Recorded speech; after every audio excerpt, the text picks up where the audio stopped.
Hello दोस्तों। Good evening, नमस्कार। आप सभी का एक बार फिर से बहुत बहुत स्वागत है आप सभी के अपने यूट्यूब चैनल परीक्षा की शिक्षा में। उम्मीद करता हूँ, आशा करता हूँ आप सभी जो है स्वस्थ हैं, अपनी तैयारी जो है बढ़िया तरीके से कर रहे हैं। तो जो भी क्लास में फर्स्ट टाइम है, पहली बार आए हैं, उन सभी को बता दीजिए हमारे चैनल आपकी जो है बीएड परीक्षा 2025 की जो आपकी तैयारी चाहते हो रेगुलर बेसिस पे करवाई जाती है। तो जिसे भी तैयारी पूरी करनी है, कंप्लीट करनी है, चैनल को सब्सक्राइब करके आप लोग हमारे साथ जुड़ जाइएगा। क्लास का समय देखिए, जीके जीएस की जो है सुबह 10 बजे डेली बेसिस पे देखने को मिलती है। रीजनिंग की जो है दोपहर को 1 बजे, कला की जो है शाम को 4 बजे इसी टाइम पर, हिंदी की जो है शाम को 7 बजे आपको डेली बेसिस पे क्लासेस जो है देखने को मिलते हैं। तो आप सभी को इसी टाइम पर क्लासेस चुनना है, तारीख को जो है पूरा कंप्लीट करना। नीचे डिस्क्रिप्शन से इंस्टाग्राम और टेलीग्राम का लिंक मिलेगा, तो आप हमें इंस्टाग्राम पर फॉलो कर लेंगे, टेलीग्राम चैनल को ज्वाइन करेंगे। टेलीग्राम चैनल पर क्या है, डेली बेसिस पे जो क्लास का अपडेट है आपको मिल जाएगा। बाकी जो क्लास के रिगार्डिंग अपडेट आपको मिलेगा, बाकी जो एग्जाम के रिलेटेड अपडेट है आपको वो भी मिलते रहेगा। तो आप लोग जो है टेलीग्राम चैनल को ज्वाइन करके रखिएगा, ठीक है। तो चलिए क्लास से स्टार्ट करेंगे बिना किसी देरी के। एक एक क्वेश्चन को ध्यान से अच्छे से देखिएगा और उत्तर देने की कोशिश करते हुए आगे बढ़ें। क्वेश्चन नंबर 51 से आपकी क्लास स्टार्ट हो रही है। स्टार्ट करने से पहले जिसने अभी तक देखिए क्लास को देखिए लाइक नहीं किया, क्लास को लाइक कर देंगे। जिसने अभी तक देखिए चैनल को सब्सक्राइब नहीं किया, वो लोग जो है चैनल को सब्सक्राइब भी कर लेंगे। पहला क्वेश्चन आपका देखिए, महात्मा गांधी द्वारा भारतीय राष्ट्रीय कांग्रेस के कितने अधिवेशनों का सभापतित्व किया गया, बताइए। महात्मा गांधी द्वारा भारतीय राष्ट्रीय कांग्रेस के कितने अधिवेशनों का सभापतित्व किया गया? तो आपका राइट आंसर हो जाएगा साथियों, मात्र एक। ठीक है, ऑप्शन नंबर जो सी दिया गया आपका राइट आंसर। महात्मा गांधी द्वारा भारतीय राष्ट्रीय कांग्रेस के मात्र एक अधिवेशन का सभापतित्व किया गया था। यह अधिवेशन वर्ष 1924 में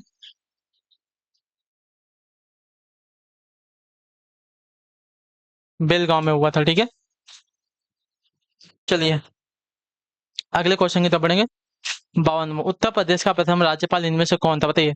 उत्तर प्रदेश का इनमें से प्रथम राज्यपाल कौन था? तो आपका राइट आंसर पर Sarojini Naidu, option number B right answer होगा, ठीक है। क्लियर होगा। इसके बाद उन्होंने 15 अगस्त 1947 से 1 मार्च 1949 तक जो है इस पद पर कार्य किया था। उत्तर प्रदेश की पहली महिला मुख्यमंत्री जो है सुचित्रा कृपलानी थी, जो कि देश के किसी भी राज्य की पहला महिला मुख्यमंत्री थी, ठीक है। क्लियर सभी को इसके बारे में। चलिए, के एम मुंशी और बीबी गिरी की बात करें, भारत के राष्ट्रपति रह चुके हैं। अगले क्वेश्चन की तरफ बढ़ेंगे। 53 नंबर, यूनाइटेड प्रोविंस का क्या रहेगा? यूनाइटेड प्रोविंस को कब उत्तर प्रदेश बना, बताइए। यूनाइटेड प्रोविंस कब उत्तर प्रदेश बना? तो आपका राइट आंसर हो जाएगा साथियों 1950 में। ऑप्शन नंबर जो सी दिया गया आपका राइट आंसर। यूनाइटेड प्रोविंस वर्ष 1950 में उत्तर प्रदेश बन गया, अर्थात यूनाइटेड प्रोविंस का नाम उत्तर प्रदेश कर दिया गया था, ठीक है। 1836 ईस्वी में इसे जो है उत्तर पश्चिमी प्रांत, 1877 में इसे जो है आगरा एवं अवध का संयुक्त प्रांत, तथा वर्ष 1937 में जो है संयुक्त प्रांत यानी कि यूनाइटेड प्रोविंस कहा जाता था इसको, ठीक है। लेकिन 1950 में इसका नाम बदल कर क्या कर दिया गया था? तो उत्तर प्रदेश कर दिया गया। अगले क्वेश्चन की तरफ बढ़ेंगे। 54 नंबर प्रश्न, ध्यान से देखिएगा, बताइएगा राइट आंसर क्या हो जाएगा। 54 नंबर है, किस मुगल बादशाह ने इलाहाबाद को अपनी राजधानी बनाया था? तो आपका राइट आंसर यहाँ पे हो जाएगा साथियों शाह आलम द्वितीय ने, ठीक है। ऑप्शन नंबर बी जो दिया गया आपका करेक्ट आंसर हो जाएगा, ठीक। क्लियर हो गया इसके बारे में। मुगल बादशाह शाह आलम द्वितीय ने जो है इलाहाबाद को अपनी राजधानी बनाया था। उसने जो है अंग्रेजों के खिलाफ बक्सर का युद्ध 1764 ईस्वी में लड़ा था तथा पराजित हुआ था, ठीक है। फलस्वरूप जो है उसे इलाहाबाद की संधि 1765 ईस्वी में जो है करनी पड़ी और खड़ा एवं इलाहाबाद का क्षेत्र जो है प्राप्त हुआ था इसको। बक्सर के युद्ध से अंग्रेजों का जो है संपूर्ण भारत पर प्रभुत्व स्थापित हुआ था। अगले क्वेश्चन की तरफ बढ़ेंगे। 55 55वां बताने की कोशिश कीजिएगा। राइट आंसर जयचंद के विश्वासघात के कारण पृथ्वीराज चौहान की पराजय हुई थी। कालांतर में जयचंद कब और कहाँ मारा गया था? तो चंदावड़ की लड़ाई में 1194 ईस्वी में। ऑप्शन नंबर जो बी वाला दिया गया है साथ ही आपका राइट आंसर। जयचंद्र के विश्वासघात के कारण पृथ्वीराज चौहान की पराजय हुई। कालांतर में जयचंद को जो है चंदावड़ के युद्ध में 1194 ईस्वी में जो है मोहम्मद गौरी ने पराजित कर मार डाला था, ठीक है। जयचंद कन्नौज का शासक था, उसे जो है देशद्रोही भी कहा जाता था। अगला क्वेश्चन आपका 56 नंबर 56, कन्नौज से पूर्व हर्षवर्धन कहाँ का शासक था? तो कन्नौज से पूर्व हर्षवर्धन जो है थानेश्वर का शासक था, ठीक है। तो option number D right answer होगा। कन्नौज से पूर्व हर्षवर्धन जो है थानेश्वर का शासक था। उसका शासनकाल जो 606 से 647 ईस्वी तक था, ठीक है। वह भारत का अंतिम हिंदू सम्राट माना जाता है। उसके समय चीनी यात्री वेन सांगा भारत आया था, ठीक है। हर्षवर्धन ने प्रयाग में महामोक्ष परिषद का भी आयोजन किया था, ठीक है। क्लियर सभी को इसके बारे में। चलिए अगले क्वेश्चन की तरफ बढ़ेंगे। 57 57 नंबर, ध्यान से देखिएगा, उत्तर देने की कोशिश कीजिएगा। उत्तर प्रदेश में वह कौन सा एकमात्र क्षेत्र है जहां तांबा पाया जाता है, बताइए। उत्तर प्रदेश का वह कौन सा एकमात्र क्षेत्र है जहाँ तांबा पाया जाता है? तो आपका राइट आंसर हो जाएगा साथियों ललितपुर में। ऑप्शन नंबर जो सी दिया गया है आपका राइट आंसर। उत्तर प्रदेश का एकमात्र क्षेत्र ललितपुर है जहाँ तांबा पाया जाता है। यह ललितपुर के सोनराई क्षेत्र में मिलता है। यहाँ आग्नेय एवं पर्वतदार चट्टानों की 3 से 6% जो है तांबा पाया जाता है। ठीक है, अगला क्वेश्चन 58 58 नंबर, दार्शनिक लाइबनित्ज के द्रव्य को क्या कहा है बताइए? दार्शनिक लाइबनित्ज ने द्रव्य को क्या कहा है? तो क्या देगा? दार्शनिक लाइबनित्ज ने द्रव्य को अणु कहा है, चिदड़ू कहा है, परमाणु कहा है, विषाणु कहा है? क्या कहा है? तो इसका राइट आंसर आपका हो जाएगा साथियों जो है चिदड़ू का है। ठीक है, दार्शनिक लाइबनित्ज ने द्रव्य को चिदड़ू का है। तो ऑप्शन नंबर बी जो दिया गया है साथियों आपका राइट आंसर होगा। अगले क्वेश्चन की तरफ बढ़ेंगे 59 59 नंबर, ध्यान से देखिएगा, बताइएगा सकल घरेलू प्रसन्नता की अवधारणा विकसित की गई है किसके द्वारा? बताइए, सकल घरेलू प्रसन्नता की अवधारणा किसके द्वारा विकसित की गई है? तो इसका राइट आंसर आपका हो जाएगा साथियों भूटान के द्वारा। ठीक है, ऑप्शन नंबर जो बी दिया गया आपका राइट आंसर। सकल घरेलू प्रसन्नता की अवधारणा विकसित करने वाला देश आपका भूटान है। यह अपने घरेलू उत्पाद का आकलन इसी आधार पर करता है। इसमें प्राप्ति व्यक्ति जो है जीडीपी, सामाजिक सुधार, स्वस्थ जीवन जीने की अवधि, जीने के लिए चुनाव करने की स्वतंत्रता आदि का जो है आधार बनाया जाता है। ठीक है, अगले क्वेश्चन की तरफ बढ़ेंगे 60 नंबर, बताने की कोशिश कीजिएगा साथियों 60 का आपका item, बस्तर एक आदिवासी जिला किस राज्य में है? बताइए, बस्तर एक आपका आदिवासी जिला है जो कि किस राज्य में है?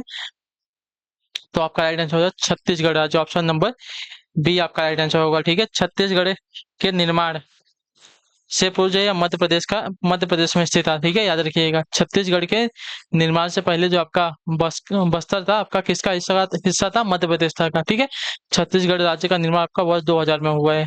क्लियर सभी को? अगले क्वेश्चन की तरफ बढ़ेंगे, ध्यान से देखिएगा 61 नंबर 61 नंबर, बताइएगा निम्नलिखित में से कौन सी उपज जो है न्यूनतम समर्थन मूल्य यानी कि एमएसपी के अंतर्गत आती है? बताइए, निम्नलिखित में से कौन सी उपज जो है न्यूनतम समर्थन मूल्य यानी कि एमएसपी के अंतर्गत आती है? तो इसका राइट आंसर हो जाएगा साथियों सब्जी तथा फल। तो ऑप्शन नंबर जो सी दिया गया आपका राइट आंसर हो जाएगा। ठीक है, क्लियर, सब्जी को न्यूनतम समर्थन मूल्य यानी कि एमएसपी के अंतर्गत शामिल नहीं किया गया है। ठीक है, इतना याद रखिएगा। क्लियर है?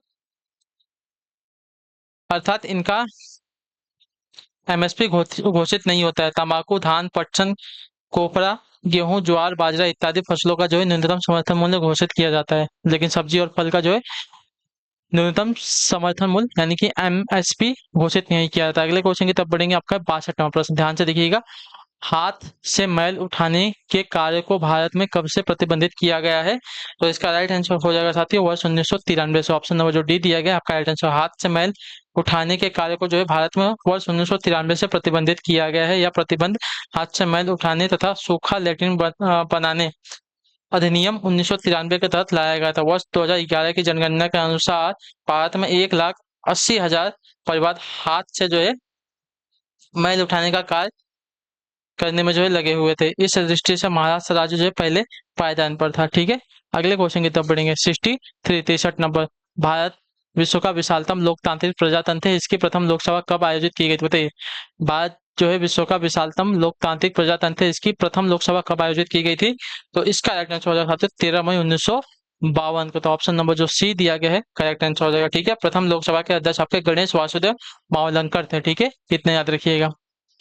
अगला क्वेश्चन 64वां प्रश्न, ध्यान से देख के बताने की कोशिश करेंगे। राइट आंसर, रंग भेद के कारण महात्मा गांधी को कब दक्षिण अफ्रीका के पीटर मरिट्सबर्ग रेलवे स्टेशन के प्रथम श्रेणी के रेल डिब्बे से जो है सामान सहित बाहर फेंक दिया गया था? तो आपका राइट आंसर हो जाएगा 1893 ईस्वी में। ऑप्शन नंबर जो डी दिया गया आपका राइट आंसर, रंग भेद के कारण महात्मा गांधी को 1893 ईस्वी में दक्षिण अफ्रीका के पीटर मरिट्सबर्ग रेलवे स्टेशन के प्रथम श्रेणी के रेल डिब्बे से सामान सहित बाहर फेंक दिया गया था। इस घटना के बाद महात्मा गांधी ने दक्षिण अफ्रीका में 20 वर्षों तक रहकर जो है रंग भेद के खिलाफ आंदोलन किया तथा सफलता भी प्राप्त की। अगला क्वेश्चन आपका 65 नंबर, ध्यान से देखिएगा इनमें से कौन सा मुगल बादशाह शराब को छूटा तक नहीं था? तो आपका राइट आंसर हो जाती है औरंगजेब। ऑप्शन नंबर जो डी दिया गया है आपका करेक्ट आंसर होगा। ठीक है, क्लियर सर इसके बारे में? वह एक कट्टर सुन्नी मुसलमान की भांति जो है व्यवहार करता था तथा व्यक्तिगत जीवन में भी शरीयत के कानूनों का पालन करता था। उसके इसी आचरण के कारण लोग उसे जिंदा पीर एवं शाही दरवेश कहते थे। ठीक है, उसका शासनकाल 1658 ईस्वी से लेकर 1707 ईस्वी तक था। ठीक है, 1600 58 से लेकर 1707 ईस्वी तक जो उसका शासनकाल था। अगले क्वेश्चन की तब बढ़ेंगे, आपका है 66, भक्ति आंदोलन को उत्तर भारत में लाने का श्रेय इनमें से किसको जाता है, बताइए। भक्ति आंदोलन को उत्तर भारत में लाने का श्रेय इनमें से किसको जाता है, तो आपका राइट आंसर साथियों रामानंद को। ऑप्शन नंबर जो सी दिया गया है आपका करेक्ट आंसर। भक्ति आंदोलन को उत्तर भारत में लाने का श्रेय जो है रामानंद को जाता है। भक्ति आंदोलन का प्रारंभ जो है दक्षिण भारत में अलवार एवं नैनार संतों ने किया था, ठीक है। रामानंद ने राम की भक्ति पर बल दिया। उनके अनेक शिष्य थे, इनमें आपके कबीरदास काफी प्रसिद्ध थे, ठीक है। रामानंद के जो शिष्य थे आपके कबीरदास काफी प्रसिद्ध थे। अगला क्वेश्चन देखते हैं 67 नंबर, 67 नंबर, बताइएगा आंसर। भ्रम एक प्रकार का क्या है, तो भ्रम एक प्रकार का क्या हो जाएगा साथियों, तो आपका राइट आंसर यहाँ पे हो जाएगा भ्रम एक प्रकार का आपका प्रत्यक्षीकरण है, ठीक है। तो ऑप्शन नंबर ए जो दिया गया आपका राइट आंसर हो जाएगा, ठीक है।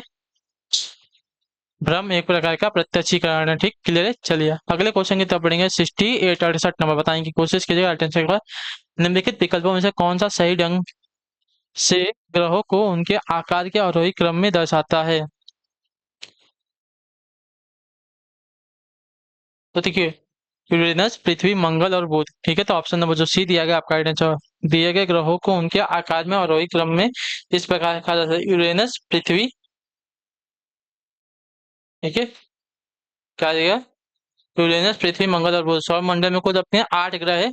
आकार के अनुसार इनका घटता क्रम देखिए, बृहस्पति सबसे बड़ा, उसके बाद शनि, यूरेनस यानी कि अरुण, उसके बाद वरुण यानी कि नेपच्यून, उसके बाद पृथ्वी, पृथ्वी से छोटा शुक्र, शुक्र से छोटा आपका मंगल, मंगल से छोटा आपका बुध, ठीक है। सौरमंडल का सबसे बड़ा ग्रह आपका बृहस्पति और सबसे छोटा ग्रह आपका बुध है, ठीक है।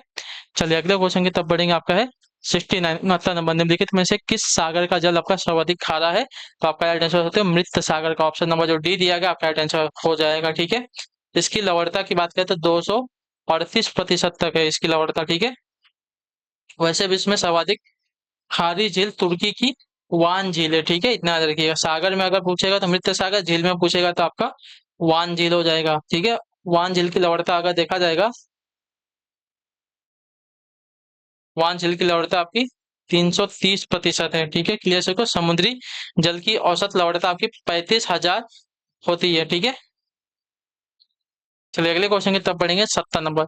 जहां ऋतु के अनुसार पेड़ों की पत्तियां झड़ जाती है, ठीक है, जहां ऋतु के अनुसार पेड़ों से पत्तियां झड़ जाती है उन्हें क्या कहते हैं, तो उन्हें जो है पर्णपाती वन कहा जाता है। तो ऑप्शन नंबर सी आपका राइट आंसर हो जाएगा, ठीक, क्लियर से इसके बारे में। जहां ऋतु के अनुसार पेड़ों से पत्तियां झड़ जाती है उन्हें पर्णपाती वन कहते हैं। इनमें मानसूनी वन इन्हें जो है मानसूनी वन भी कहा जाता है। भारत में इस प्रकार की वनस्पति सर्वाधिक मात्रा में पाई जाती है। पर्णपाती वनों में मुख्यतः साल, सागौन, पीपल, नीम, शीशम आदि के जो है वृक्ष पाए जाते हैं।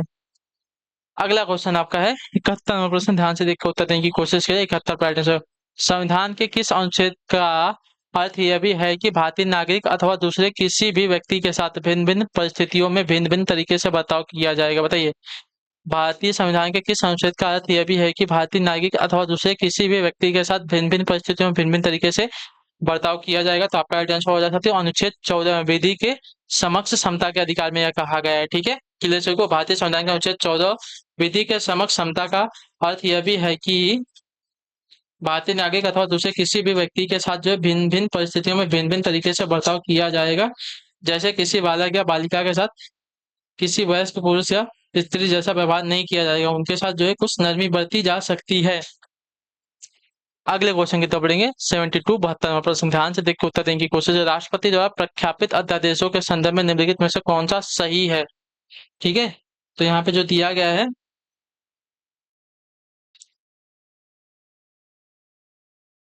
तो राष्ट्रपति द्वारा घोषित अध्यादेश की शक्ति कानून के समतुल्य ही होती है, ये वाला जो कथन दिया गया है।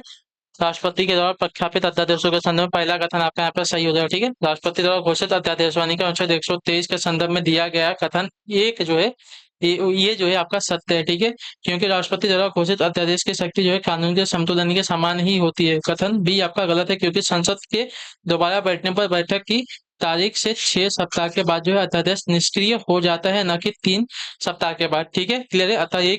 अतः ये विकल्प आपका जो दिया गया आपका राइट आंसर हो जाएगा, ठीक। चलिए 3 सप्ताह पे नहीं 6 सप्ताह पे जो है आपका अध्यादेश निष्क्रिय होता है। अगले क्वेश्चन की तरफ बढ़ेंगे 73 नंबर। हिंद महासागर कृत्रिम रूप से किस नहर के माध्यम से भूमध्य सागर से जुड़ा हुआ है, मतलब हिंद महासागर कृत्रिम रूप से किस नहर के माध्यम से जो है भूमध्य सागर से जुड़ा हुआ है? तो आपका राइट आंसर हो जाएगा साथियों स्वेज नहर के कारण। ठीक है, ऑप्शन नंबर जो दिया गया यहाँ पे डी वाला विकल्प आपका राइट आंसर। हिंद महासागर यानी कि लाल महासागर, लाल सागर, ठीक है, हिंद महासागर को लाल सागर भी कहते हैं, कृत्रिम रूप से स्वेज नहर के माध्यम से जो है भूमध्य सागर के साथ जुड़ा हुआ है। इसका निर्माण 1859 ईस्वी में फ्रांसीसी इंजीनियर फर्डिनेंड की देखरेख में हुआ था। ठीक है, सुएज नहर 162 किलोमीटर लंबी और 60 मीटर चौड़ी तथा कितना बोलते हैं 16.5 मीटर गहरी है।